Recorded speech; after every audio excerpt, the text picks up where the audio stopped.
A few years back, my wife and I created something that was after a lot of prayer and a lot of journeying and imagination, and we call it communionwineco. And it's a company that we created that we create experiences for people. And here's what we say, is we invite people to gather together around wine to experience Jesus in new ways. So we use this non-traditional environment, which is not a church setting. It's usually a bar or a winery or a vineyard. And we say, hey, let's go to that space and let's talk about Jesus. And so we've done weekend retreats with people, and we literally take them into the vineyard and we talk about Jesus. We've done tasting events where we'll take over a bar and we'll literally do a custom wine flight and we'll talk about Jesus. And you know what's interesting? We get skepticism from both sides because of this. Because to the church, often they go, whoa, whoa, whoa, whoa. This is wine, this is alcohol, we're not quite comfortable, this doesn't fit here. But here's what's funny. The bar scene is equally skeptical because they've met some Christians and they don't want more of that. So like, we don't want you coming into our bar, bringing your faith and talking about Jesus. We're not interested. And for the longest time, we couldn't really find like a home for this. Like, where does this belong? Because there's enough confusion for both. And it's just been one of those things, watching God just start to slowly open doors. So, go here, do this, try this. And one thing after another just begins to keep opening. And we're able to have very creative conversations about Jesus in spaces that look very different from this. Now, one of the things with this is, I was trying to figure out how do I explain what we do. And so I came up with a new job title that I don't think exists. I think I'm one of one when it comes to this job title. But if you see my business card today, it says, the wine pastor. Here's why I call myself that.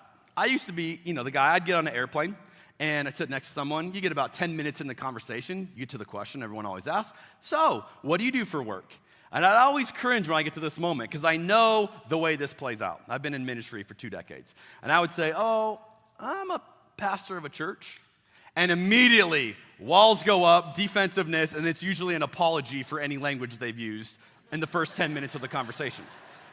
Like, you're okay, it's okay. Every time. And I'm just like, no, come on, please, don't. And it would just it'd be so hard to get the conversation back after they found out what I did for work. Here's the difference. Now I'll sit on an airplane. Hey, what do you do for work? Oh, I'm the wine pastor.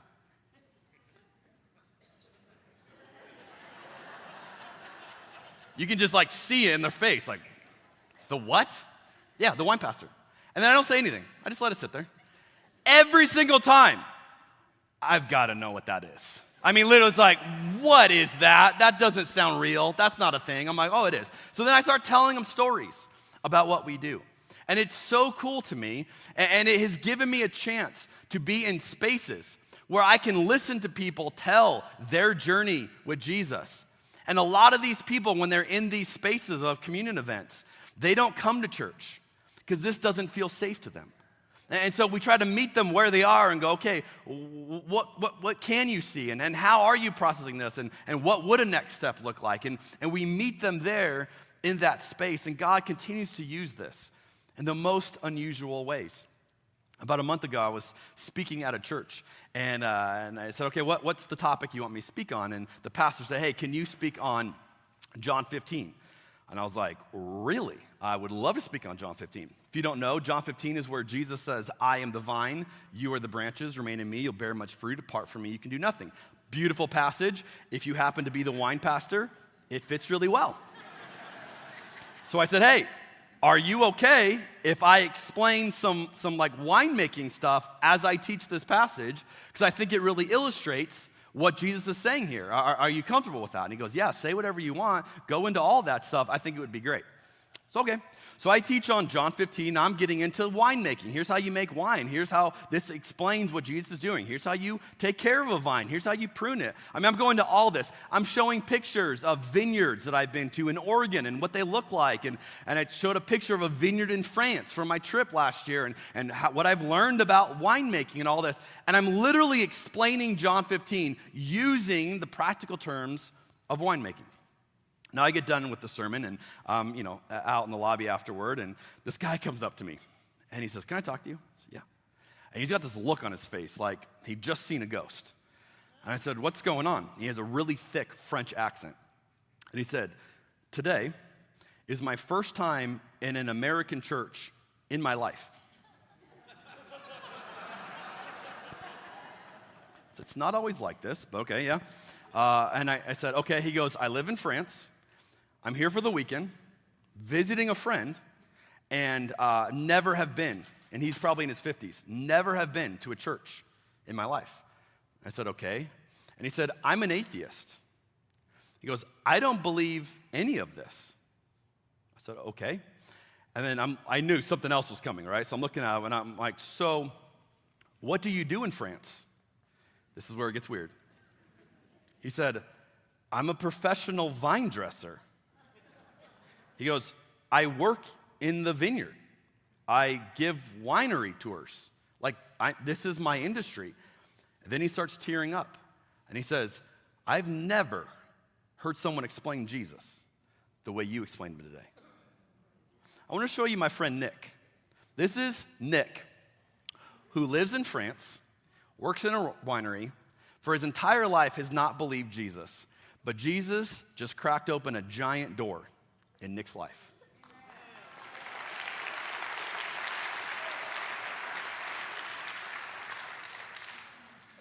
These are the kind of things I get to see now. And Nick and I now go back and forth. And this week I said, hey, Nick, you okay if I show your photo to a few thousand people? Because I want to tell the story of meeting you last month. And he goes, go for it, Jeremy. Great to see you. Great to hear from you, And I'm like, this is so cool. And I don't know where that story goes. But I know here's a guy that's lived his entire life on the outside of this Christianity that I have experienced. And because of one bizarre weekend where he happens to be in the United States for just that amount of time, and he happens to have a friend who invited him to church, and it happened to be a guest speaker that day, and the guest speaker happens to be a wine pastor, and the passage happened to be John 15, and all of these, it just so happened, moments come together. And when I met Nick that day, I said, Nick, I don't know if this will creep you out, but I kind of think this entire morning is just for you. And he said, no, Jeremy, no, there's all these people. And I said, no, this is how Jesus does it. I said, Nick, this whole thing, I'm glad other people were at church today, but this could have been just for you. And the other coolest thing is that my 14-year-old son was standing next to me, listening to this whole conversation. And we walk off, and he goes, Dad, that was cool. So that was cool. That was cool.